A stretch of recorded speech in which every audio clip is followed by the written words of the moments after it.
When you need to build up your team to handle the growing chaos at work, use Indeed Sponsored Jobs. It gives your job post the boost it needs to be seen and helps reach people with the right skills, certifications, and more. Spend less time searching and more time actually interviewing candidates who check all your boxes. Listeners of this show will get a $75 sponsored job credit at Indeed.com/podcast. That's Indeed.com/podcast. Terms and conditions apply.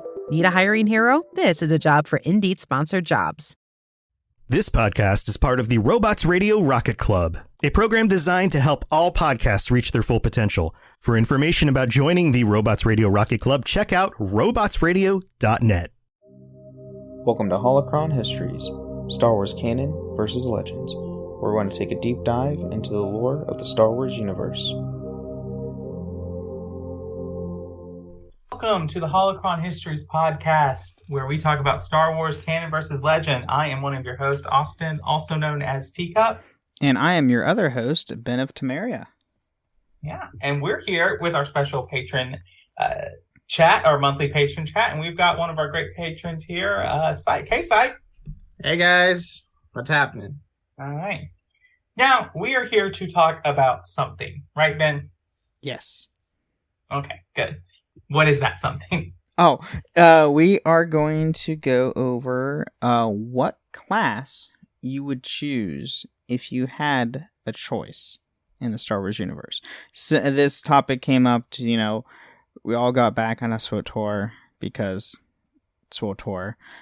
And yeah, it's just, what if you could have one choice, what would you be? So I'm getting up a list.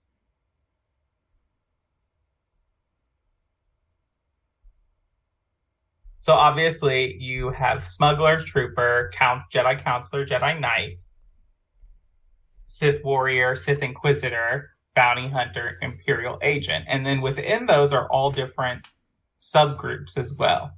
Yep, you got your combat styles. So you have your Guardian, your Sentinel, your... Oh shoot, Sage. I'm blanking on the fourth one. Oh my gosh, for the Jedi. Shadow. Oh gosh. But yeah, so you have your main class, which dictates your story through that entire game, and then you have your combat style, which obviously just changes up how you play in combat. Now, they did completely change it to where, you can choose a completely different combat style that wasn't part of your main class with the 7.0 update that came out last year. So that's a lot of fun. So you can be literally a soldier with dual pistols now, just like Commander Rex. Or you can have a bounty hunter that can use a sniper rifle, like, Din Djarin from Mandalorian. Stuff like that. Right. So another list we could go off of if you wanted to. We have the classes that were implemented by KOTOR and KOTOR 2, which is what this system is based off of. So I'm just going to go with KOTOR 2 for now, because those are the Force-using classes. Mm-hmm. So you have Jedi Guardian, Sentinel, and Counselor. And then on the light side, you have Jedi Weapon Master, Jedi Watchman, Jedi Master. And then on the Sith Prestige side, you have Sith Marauder, Sith Assassin, and Sith Lord.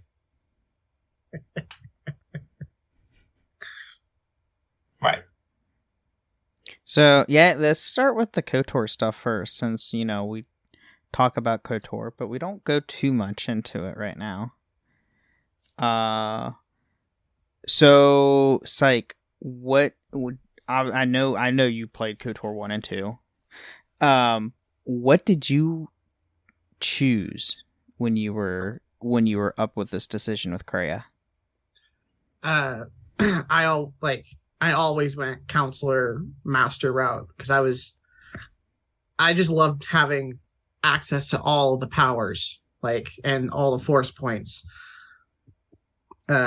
So yeah, that was my go-to choice. I think I may have done the Guardian to whatever, like heavier combat masterclass that was. I forget, Was that the I think I weapon had done master? that one. Yeah, the weapon master. I mean, I had done that once, but beyond that, it was always, I'm like, yeah, I've got a lightsaber, but I can also throw you across the room several times. That is true. Can't go wrong with force powers, especially in KOTOR 2 because they added so many force powers in that game. And honestly, the best part of that game is you start with force powers at the get-go compared to KOTOR 1 where you have to play like 2 to 3 hours before you can even do any of that.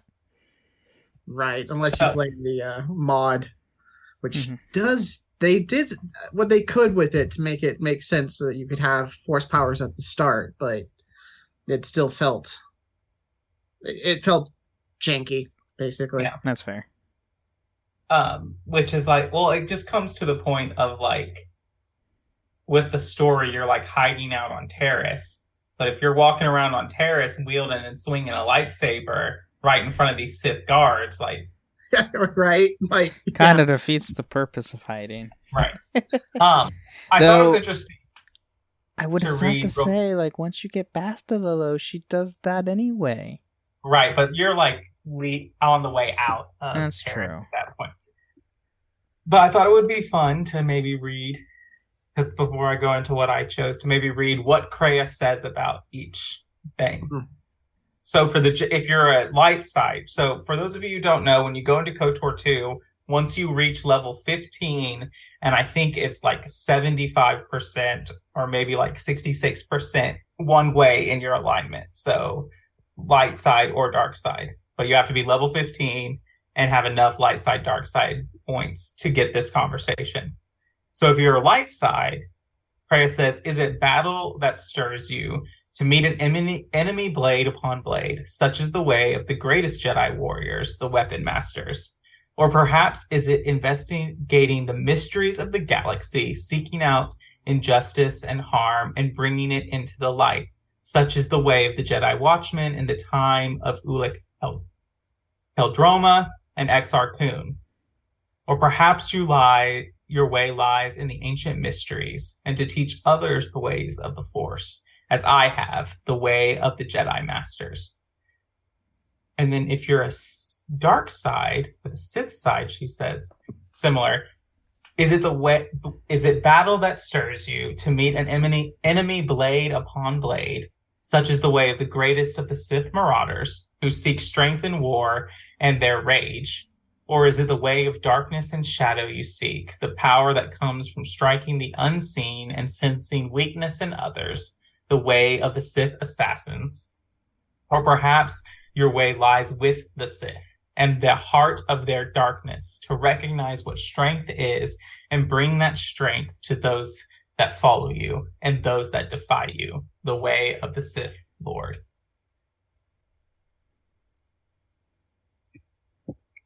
I did the first time I played through, I think I went Sentinel, Watchmen, because I wanted to be able to use stealth without a stealth field generator. That's fair. And KOTOR 2 established the stealth run, which was the greatest feat that exists in all of gaming, the stealth run. I'm trying to think of any game now where, like, since then, I don't think anyone's implemented a stealth run since. Elden Ring, you can move faster while crouched. Okay. If you hold the dodge button, you'll move faster while crouched. Skyrim obviously has the dodge roll mechanic. Right. That's all I can really think of. But later when I played through the game, I started min-maxing, which was to do Jedi Consular for the first 15 levels to get the most out of your force powers for the 15 levels, and then switch to either Weapon Master or Sith Marauder. Oh, yeah. And get all of the feats. And now I will say that when I started playing on PC, I did start console commanding the rest of the levels because it like the max you can get with even with taking Creo with you everywhere, which you get an XP bonus if you do that, if you didn't know. You can still only reach like level 27 or something like that. If you do everything, there are 50 levels in the game. Yeah, they did not space that out appropriately. So, yeah. The world levels with you, so like you'll still face a challenge. So I just end up getting to level 15 and then console commanding all my XP to 50. Fair enough. But I will tell you, with the restored content mod, is when you go to the HK factory, doing that at level 50 with how weak blasters are in that game the first time I did it, I got so frustrated. I consoled in command the instant kill blasters and just. Oh my gosh. Yeah. I still need to play the restorative mod. It's really good. But I think that, so I started min-maxing where I would have the force powers and then be the weapon master later. Because you get all those fancy weapon feats and the 2-weapon fighting where you can basically avoid the penalty altogether in your offhand. Oh, yeah. That's fair. Yeah, when I played for the first time, I normally went with Guardian first and focused on combat. And then once I got my advanced class, I went straight to Master. So I would get all the force powers. I did that too. Because of force jump. Yes, force jump is great. So I would jump over to a bunch of enemies where they were before they could spread out, and then I would force storm. Mm-hmm. I would then spam force storm, because that's how you play KOTOR. You get into a bunch of enemies, and then you spam force storm. Yep. Pretty much. But yeah, that's what I did, because I also, I kind of role-played in the fact that I'm my character, and I always try to... I made all my companions, if they're able to, become Jedi in KOTOR 2. Because all your human companions have the ability to become a Force wielder. So, being a Jedi Master, I was the teacher. So, first time I trained the handmaiden into the Force, I remember getting that cutscene with what's her name? I cannot remember her name on the top of my head. Atris. Yeah. I can't stand her. It's like, oh, she chose her path, and it's like, shut up. It's like, no one cares. You're secluding yourself in the world where there's a major threat, and you're blaming me for all your problems? No. To be fair, is Atris not just doing what Obi-Wan and Yoda did? Yeah, but only badly. But she doesn't get involved, period. At least Obi-Wan and Yoda got involved at some point. That's fair. No, she gets involved. She just falls to the dark side. Yeah, exactly. And you end up killing her. Spoiler alert. Well, you don't have to kill her. There is a moment of Atris there where if you are a male exile, it's implied that the reason that she's upset is that she's in love with you and never got to be in love with you, which I hated. Yeah. Fun fact for everyone. The Jedi Exile is canonically in Legends a female. So, just to let y'all know. There's more context. There's a better context being female. Though it is funny how when you first meet Hatton for the first time, when he's in his cell, he's like, "Wasn't Revan a woman?" I was like, "No," which is it's a it's like it's a reference showcasing the first game also had, options to be male or female. So right. Also, in the console version, there was an opportunity. This is hilarious with Adam, that if you played through a certain time and played through all the way with light side, dark side, you could unlock a third dialogue that when you meet Adam for the first time and walks in, he says, "Are you an angel?"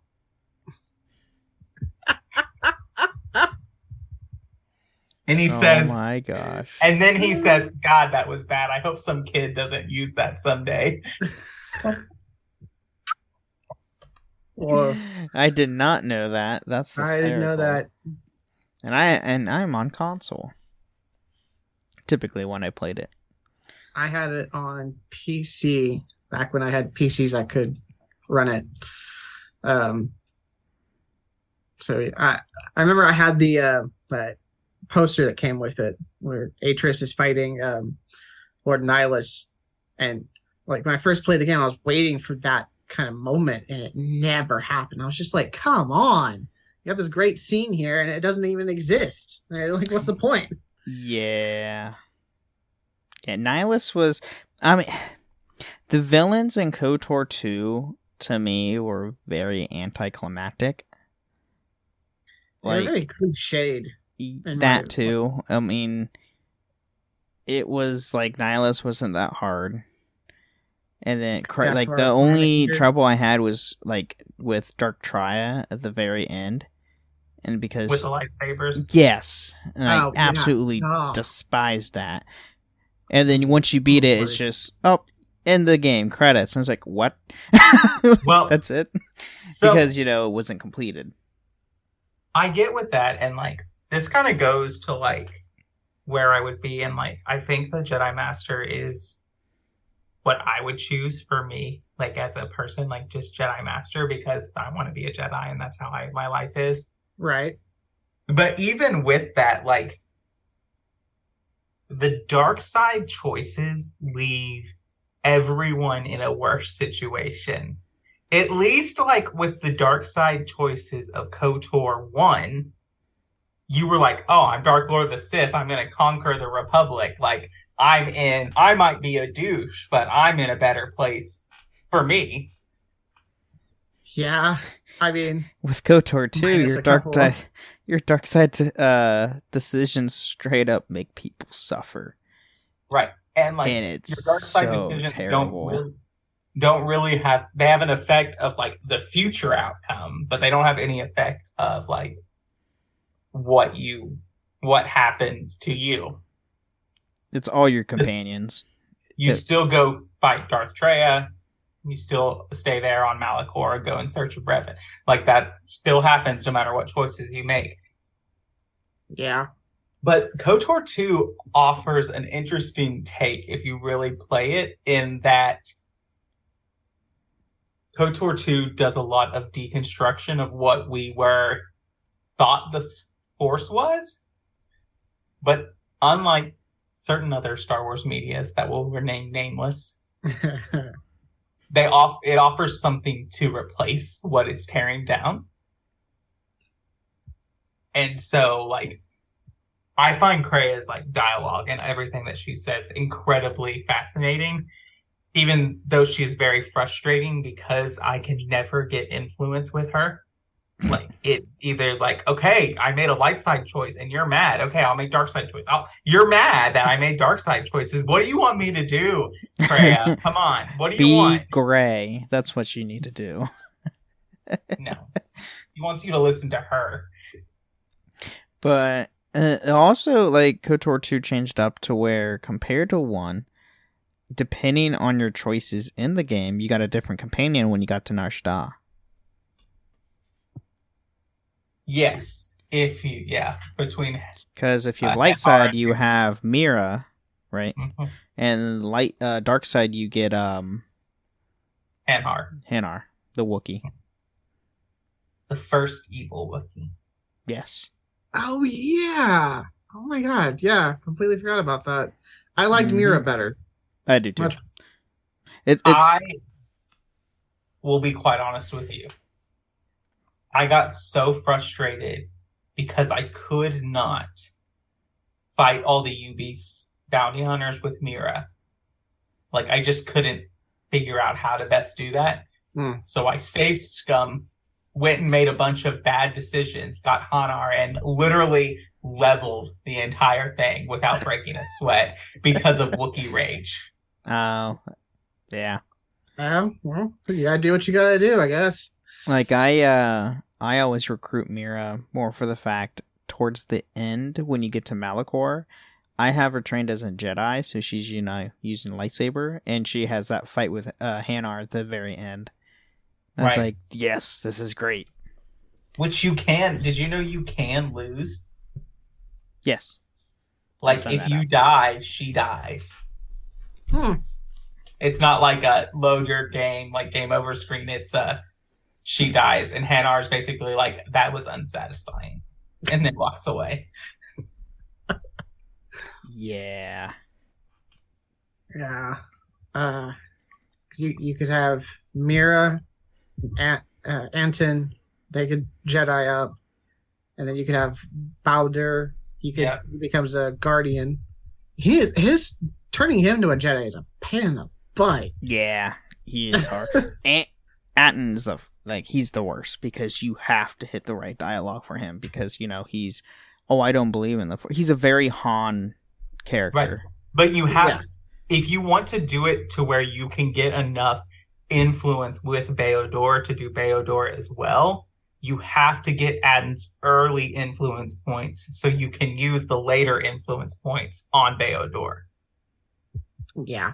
The Handmaiden becomes a Jedi easier than Ashley Williams romances Shepard. This is true. Because, her story-wise, at least for the Handmaiden, her mother was a Jedi. So, she gets curious and wants to learn to honor her mother, yada, yada, yada. So, yeah, she's actually willing compared to everyone else you have to, full-on convince. The disciple is also really easy. The replacement for the Handmaiden. Yep. I mean, he literally is like, please, for the love of God, teach me the Force. And let me, wash your feet, too. He was weird. Yeah. Here is the crazy thing about, the disciple is that, he is so much easier to dark side corrupt than the Handmaiden is. Which is fine. Which I always whenever I go dark side, I always leave the Handmaiden in her base outfit because then she looks like a Sith assassin, and I like that look.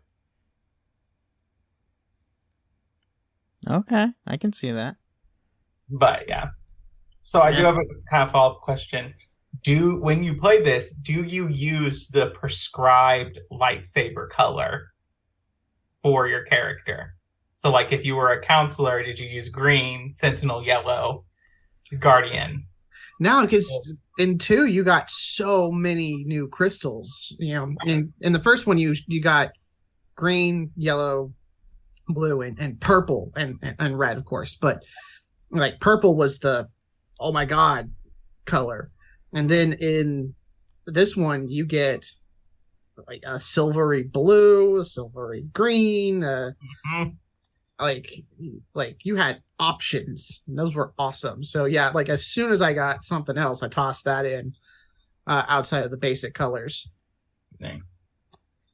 I don't even remember what I used. I think I used, because a lot of times I dual wield when I was playing, so I had one as a blue and I had a secondary color on the other one that was not my starting color. I can't remember what it was. It might have been yellow or green. Well, see, when I first played it, I dual wielded and I used blue and green because that's what Anakin used when he dual wielded, and I was a sucker for, I want to be like the movies. Yeah, it was 2002, so it was, it was exactly the right time. Yeah. That's what I wanted. But I do like the color combination of dual wielding with, I really like blue and purple. I like I really liked the silver color because it made it look white. Mm-hmm. And then there was the cyan color, but that one was bugged. Did you know that? I remember. Like every time you had a loading screen, it looked like it was on when it wasn't. Yep. I don't remember that one. Yeah. I thought you were about to say red and purple. I was like, wait a minute. Yeah, red and purple. But that KOTOR is where we're first introduced to that the light color of your lightsaber True. Yeah. determines your class determines what color you're using. You know, before this, and this is obviously well pre-Disney, because, 2002, George Lucas literally said, like, during the sets and the interviews of Star Wars, oh, good guys are blue and green, bad guys are red. Mm-hmm. It had to do with your alignment of the Force. Yep. Where KOTOR added, the lore reason behind it, where it's your alignment. Now, unless you're Samuel Jackson, you just get purple. Yeah. Like, yep. It's just because he's awesome, he got purple. And he wanted purple, so. He wanted to immediately find himself in any of the big fight scenes. And purple in a sea of blue and green is immediately eye-catching. Yep. Well, when you're in a movie full of actors who are not as well known and you're the known actor, you get what you want. Exactly. True. Yep. Well, and I mean, his lightsaber color didn't come to Attack of the Clones, so Liam wasn't in the film anymore. So yeah. I mean, no, Count Dooku, he's a big actor. More in the more in England than over here in the US, but I mean, there's always at least two, because you get A New Hope, and before the actors were big, A New Hope, you had Peter Mayhew and Alec Guinness. Those were the big time actors of those movies. True. That is true. It's a shame. And Harrison Ford was like A- tier, like B+ A- tier. Yeah, because he had already had American Graffiti under his belt, right, when this one happened, and then Star Wars took off, and boom, they're all household names. A+ actors. Yep. Yeah. And then he got bigger with Indiana Jones under George Lucas again, and Spielberg. And Spielberg, yeah. Which he likes more than Han. He wanted Han dead, but wanted to kept Indy. And I was like, they're the same person, just in different contexts. Those are fighting words, okay? Like, Ben, this is off topic, but Indiana Jones is the main character. Yeah, that's a fair point. That's a fair point. The reason he wants to keep doing Indiana Jones is because he can bill more for Indiana Jones than he can for Han. That's true. Yeah. Probably nowadays he can bill whatever he wants because he's Harrison Ford. Yep. Good point. Well, I say it's probably a good time to take a mid break. Yeah, sure.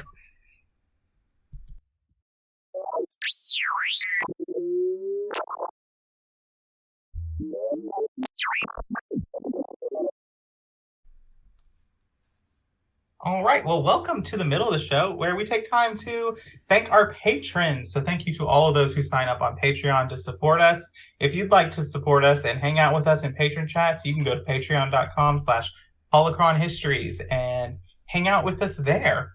Also want to point out to you that you can leave us ratings and reviews on Apple and Spotify. If you leave us 5 stars and some kind words, we will read it out on a future episode of the show. And I think we have a review to read today. It comes from the one, the only Ike. Right. That we so, do. you want to read that? Sure, yeah, I have it pulled up here. So, disclaimer. It's a 5 stars on Spotify because Psych doesn't like Apple. So it happens. Don't blame you. The podcast app sucks on Apple. And I have an iPhone, so I understand it. Thank you.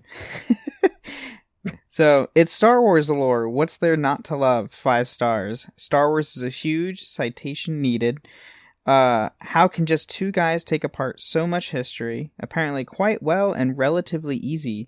Ben is very direct and goal-oriented, while Austin provides the colorful commentary, which is a dynamic that is enjoyable to listen to.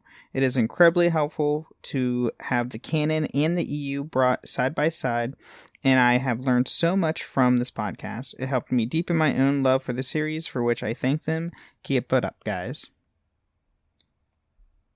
Psych. Thank you. I want this on a record, mainly for my wife, that someone thinks I'm funny. Here we go. We have it's recorded, so it's forever going to be here. Yep. All she has to do is tune into the episode. Yeah. Someone thinks I'm funny. You're welcome. Yeah. I feel like we have similar senses of humor, so. Yes. Well, thank you, Psych, for that review. And if you want to leave us a review again, you can do that on Apple or Spotify. We greatly appreciate it. You can also hang out with us on Discord in the Cups Podcasting and More server and the Robots Radio Discord server. We're all there with various channels. You can check out our other shows, a million other shows, just really 3. The Dragon Age Lorecast, Assassin's Creed Lorecast, and the Inheritance Cycle Page by Page podcast. And then you can check out Ben's other podcast, the Wizarding World Lorecast, which goes live tomorrow. Yes, we go live Wednesdays, the next day, tomorrow at 10 p.m. Eastern, 7 p.m. Pacific, on my own Twitch channel, Ben of Temeria. Just like this show, we do live stream them every week. So come hang out with us on there, chat in the Twitch chat, and heck, we might comment stuff that you put in the chat on, for the show. Right. And you can also check us out in our live stream, like you said, at Ben of Temeria. We go live every week at 8 p.m. Eastern, 5 p.m. Pacific on Tuesday nights. You can check us out there.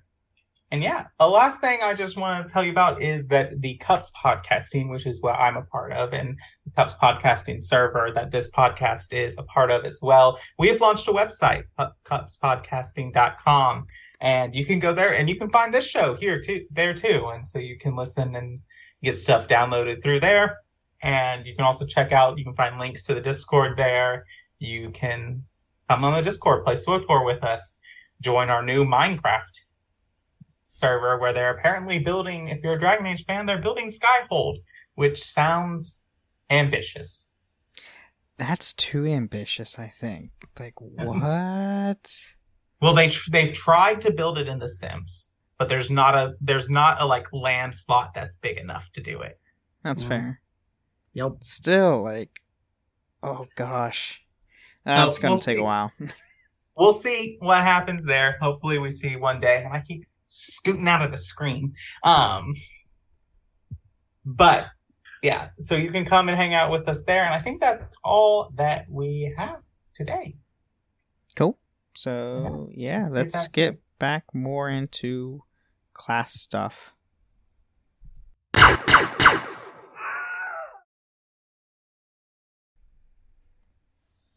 All right, we're back from the mid-break, and now, we talked about KOTOR 1, KOTOR 2, let's dive into SWTOR. What? Are we doing just Jedi Sith?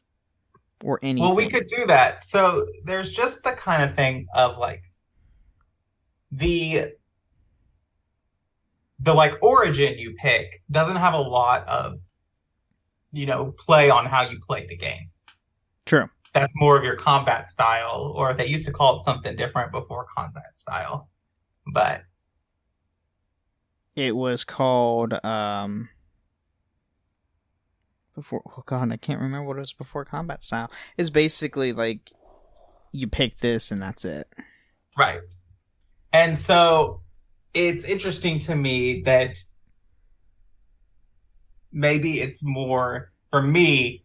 Maybe it's more different in some of the more like trooper and bounty hunter classes, but I find stealth pointless in SWTOR.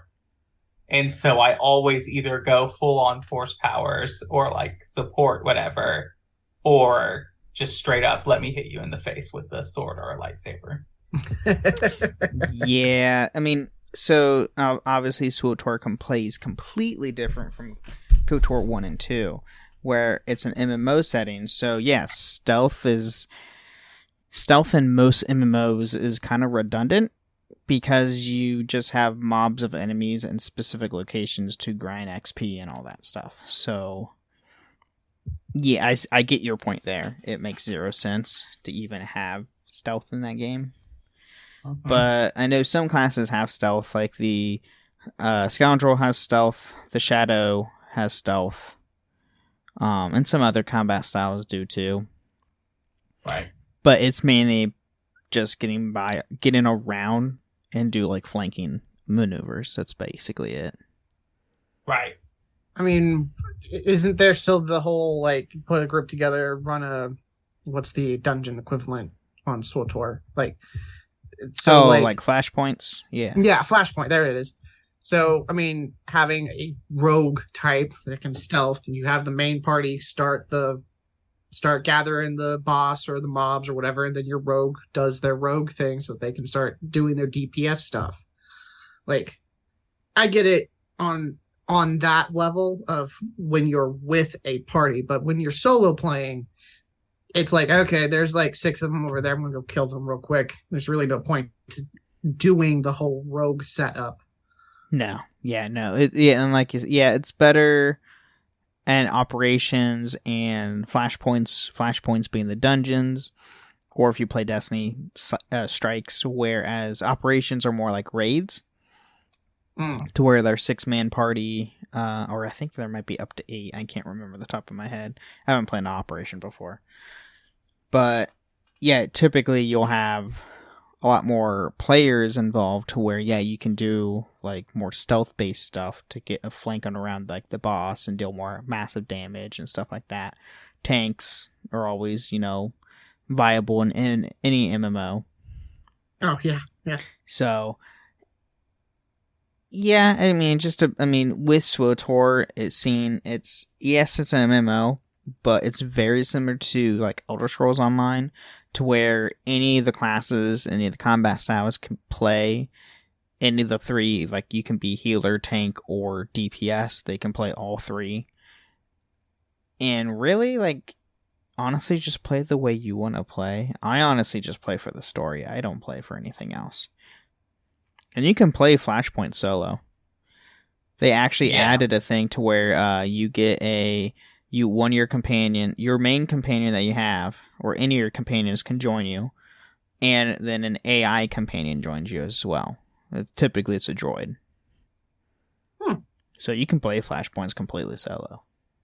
I hate Flashpoints. I don't blame you. They take forever. If you play solo, they take absolutely forever. Well, that was my thing, because like the first 4 missions of the Shadow of Revan DLC are Flashpoints. Yep. A lot of the expansions have flashpoints, which suck. It's mainly going to be Shadow Revan and whatever's in between, where you deal with Malgus' rise in the Empire. Yeah. Legacy of the Sith. So, or these not Legacy. Right after base game into the cartel, you have that Flashpoint stuff with Malgus. But on Ilum. But yeah, I mean, it's fun stuff, but Psych, you play SWTOR, don't you? I can't remember. I loaded it up a couple of times. I get maybe about an hour or 2 into it, and then I get distracted. That's fair. But I believe I rolled up a consular, so same. I think I was going to the dual wielding, because there's the dual wielding tree in it. Because, what's better than 1 lightsaber? 2. Yes. A double bladed lightsaber. I'd rather have 2 singles than a full double. That's just me. Because I can throw one and call it back with the Force while still deflecting stuff with the other one. There is definitely there's maneuverability and like use of 2 that seems to be a little limited in having a double-sided or double-bladed lightsaber. But I mean, it's still sick. I mean, come on, the opener to the fight between Qui-Gon and Obi-Wan and Maul. Like, he turns it sideways and opens up the other one. Like, come on, it's still That's gets fair. you. Yeah, because I have one of each class, and my counselor has a double-bladed. But his crystals are white. Oh. Because they have all the color crystals you want in SWTOR. They do. And a lot of them are behind a paywall. Of course. I noticed that. You can't craft it them. up. You can craft the base color ones, which are good, but white you have to buy. A little level 70 because they had the whole expansion or here's a free level 70. You can just start at in-game character. I still have that. I haven't used it yet. And yeah, I noticed a lot is hidden behind we need money. You want to play this game? I mean, the game is a free to play, so they have to make revenue somehow. This is the thing. The how they get me and why I'm like, okay, you're fine, is because you don't need a subscription to keep the things you've already got. Nope. You can. That's true. And I found this out from experience a couple years ago, like 3 or 4 years ago, when I first started playing SWTOR finally. Once you buy one's month worth, sub at least for 1 month, and don't do auto renew, you will keep all the current expansions as what they have up to date, story wise. You just have to sub once for 1 month. It's $15. That's it. You'll get the cartel coins and everything from it, and you'll get all the expansions. And once you even if it expires, you still keep all the expansions. Mm-hmm. So, super nice. I'll think about it. But I know, Austin, you are a guardian, if I recall. Yes, I have a guardian character. I have a Sith warrior character and a Sith Inquisitor character because I wanted to see which dark side story intrigued me more. I'll probably boot up. I'm curious in the smuggler character. I know everyone says the bounty hunter character is the best, so I'm saving that one for last. It's so much fun. It's literally straight up a Mando. I'm trying to decide if I should just play all the origin stories through and then go on to the expansions and just do the expansions with the class I like the most, or just finish them all and then go back to the other origin stories. But I think to answer the question, what would I want to be? I think with SWTOR, I think I would want to go some type of smuggler route because I feel like of the most dangerous professions in Star Wars and classes, smuggler is the one where you could live a relatively safe life. Oh yeah. Yeah, and especially the story for the smuggler and SWTOR. The story, so your character dialogue is hysterical. You will say so much funny stuff. And yes, you even do get a Wookiee companion that you can have in the game. It's great. And your ship looks like a... It's a freighter. It looks like a hybrid baby between the Outrider and the Millennium Falcon. Yeah, I mean, I would say it's like a mix between the Ebon Hawk and the Millennium Falcon. But the Ebon Hawk is like the Millennium Falcon. Yeah, but... The Ebon Hawk is like the Millennium Falcon, except the cockpit actually makes sense. Yes. Okay, yeah, you got me there. How does Han see the rest of his ship? Yeah, that's a trick question. You don't. How does that make any sense? logistically of being able to see because it's level. It's not like above it. It's level. Yeah, it's superb spatial awareness is basically all I've got. Or it comes down to luck, or to Han's ability, which is just pure luck. Scoundrel luck. Yep. Yeah. But the scoundrels or the smuggler story in SWTOR is not the best story, but the dialogue that you can put onto people is hysterical because it's just like Han just making witty comments and everything. It's great. But I don't even know what I would be. Honestly, I would probably pick Bounty Hunter if I had to choose anything from SWTOR. Like, I love being a Jedi Knight, and I love that story because it's literally the scrap story of KOTOR 3. Mm-hmm. Because your first companion's a T7. It's a T-series droid, just like T3 from KOTOR 1 and 2. But yeah, I'd probably choose Mandalorian or the Bounty Hunter. You're a Mandalorian. You're a Mandalorian. You actually at some point in the story, spoiler alert if no one's played this, with the Bounty Hunter storyline, after chapter 1, you actually meet the current Mandalore, and they actually get to swear you in to his clan. So you become a Mandalorian. In the entire base game story for the Bounty Hunter is the Great Hunt. Okay. So you literally just go after targets, try to win the Great Hunt. It's great. All I did light and dark side decisions to where I was like pretty gray because I just did everything for profit. It was great. Cool. I mean, don't get me wrong. So SWTOR really does have an appeal, and like, it's almost like they were going kind of for like a Dragon Age Origins feel. You get your different starting kind of stuff or whatever, and it's just like, really, my biggest issue is the MMO part of it. I just don't care for other people. Like, if I'm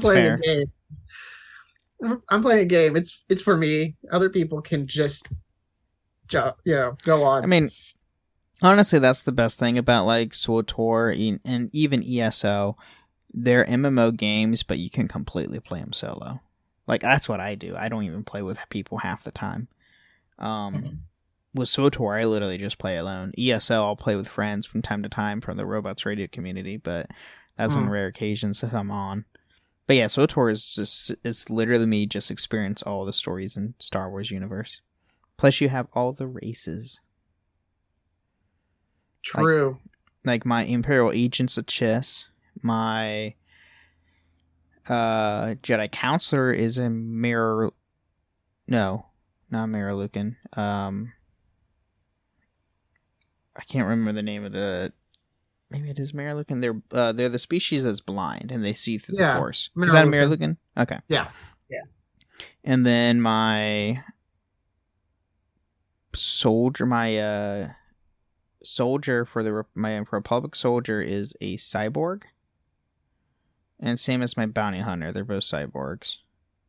And my Sith Inquisitors is Zabrak. Nice. Yeah. But yeah, you have there's 10 different races that you have in the game that you can play as.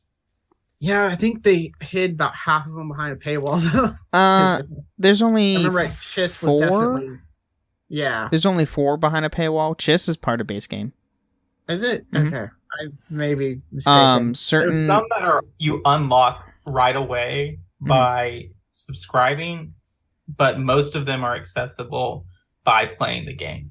Yeah. Okay. So once you beat a Sith story as a Sith species, I think you can go back and play all the classes as a Sith. Yes. Yeah. Some species are locked by their faction, and once you complete a story, one of the class stories, or any story with that specific species, you'll unlock it through all the stories, regardless what faction you're on. light or dark. So, Okay.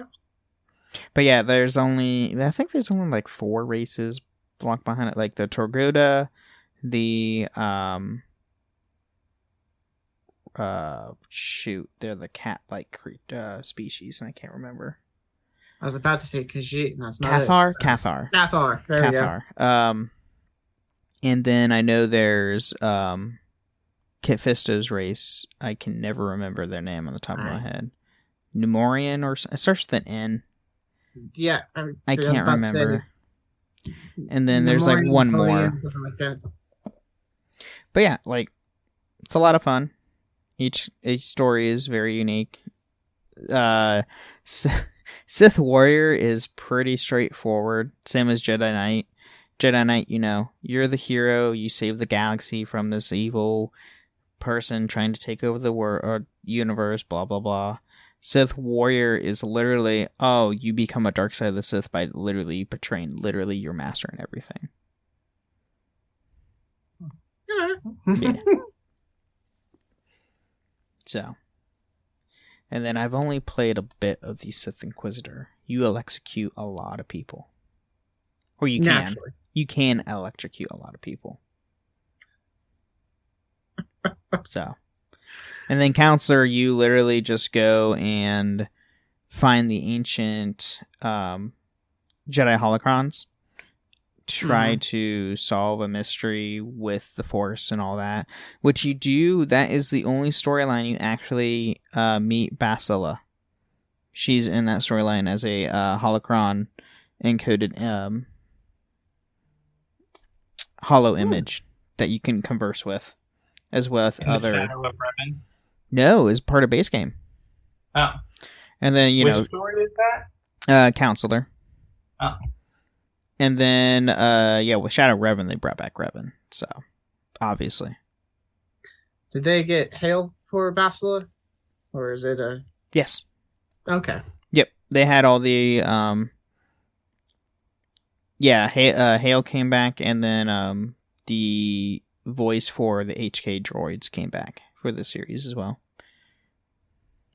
And if I remember right, this is from a while ago, there was a promotion for an HK companion. So you can get one of those, right? Yes, there's 2 HK companions you can get. You can get HK 51.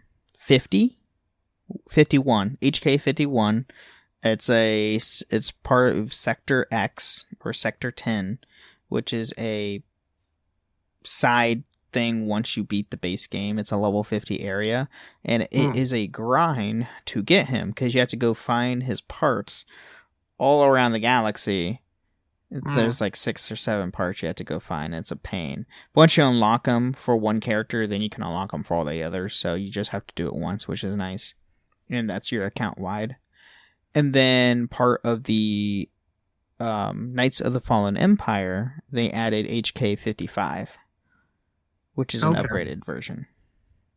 And then there is a DLC you can buy called Shrouds, or you can subscribe and you'll get it too. Shrouds of Memory, which you specifically play as HK 55. It's a bonus chapter for Knights of the Fallen Empire. And you actually go to a droid factory, which has the head of HK 47. And you have a full-on conversation with him. Oh. It's hysterical. And HK 47 is in the game too, in a Flashpoint as an enemy, because he was reprogrammed, try to protect Revan while he was in stasis. Oh. And you see the Jedi Exile. You see a lot of callbacks to KOTOR 1 and 2. Right, yeah. A lot of callbacks. Well, I kind of needed to tie it all together. Right, I know. So, anything else that we need to discuss comes to mind? I know Austin's been looking at stuff. I don't think so. I think that it's interesting. If you haven't played SWTOR, it is free to play, and you do not need to play with other people.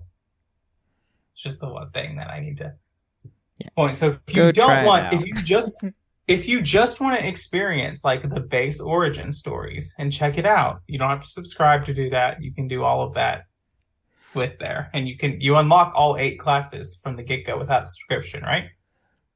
Yeah, you can play any of the classes at free to play. I think you can go all the way up to like level 60 or level 70 with free to play. You might be able to hit level 80, which is the cap.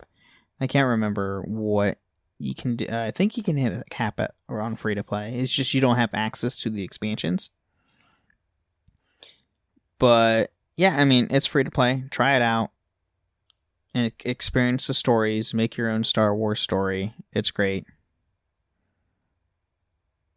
None of it's canon, sadly, but it's still great. Yeah. If you want to go and have your own Mandalorian bounty hunter dream game, go play the bounty hunter storyline. Because Mandalorian Season 3 drops tomorrow on the 1st. Oh my god. Yes. So. And I have to go to work. I have to go in tomorrow. I hate it. So I think a 12-hour day tomorrow. I have like a 9-hour day. But I think that for our next month patron chat, I think we can just go and, confirm. We'll probably do a Mandalorian Season 3 like reaction to what we have currently. It'll be the first 4 episodes by that time? 3 or 4 or 5? Yeah, something like that. And there's typically how many episodes are worth of Mandal? It's typically 10? I mean, or was there more than 10? I think there was 10. I feel like the first one was shorter than the second, but not by a whole lot more. Yeah. Also, I might be wrong. I might be completely talking out of my butt. So about that, I did see a funny joke that says by 2050, every show will just be Pedro Pascal escorting a magical child. Okay, that's hysterical, and I will watch every single one of them. He is hilarious. Go watch Pedro Pascal's SNL skits that he's done recently. They're hysterical, and he actually did one specifically for Last of Us. Yeah, the Mario ripoff. Well, he did a Mario ripoff, and then he did one with the SNL team where there was like a clicker in the back, behind in the backstage, and he like was about to pick up like something to stab it, like, and everybody like ran in, and it's like, no, it's Jeff, it's okay. It's like, you sure? Like, I thought it was gonna kill me. It's like, no, you've been on set too long. He's had such a rise in career. It is insane, and it's all thanks to Star Wars. Great. All right. Well, I think that's really all the time we have today. That we do. So we will see everyone next week. Yeah. And may the Force be with you. Thank you for listening to Holocron Histories, Star Wars Canon versus Legends. You can find us on the Robots Radio Discord at robotsradio.net. You can also follow us on Twitter at SWHoloHistories and contact us at holocronhistories@gmail.com.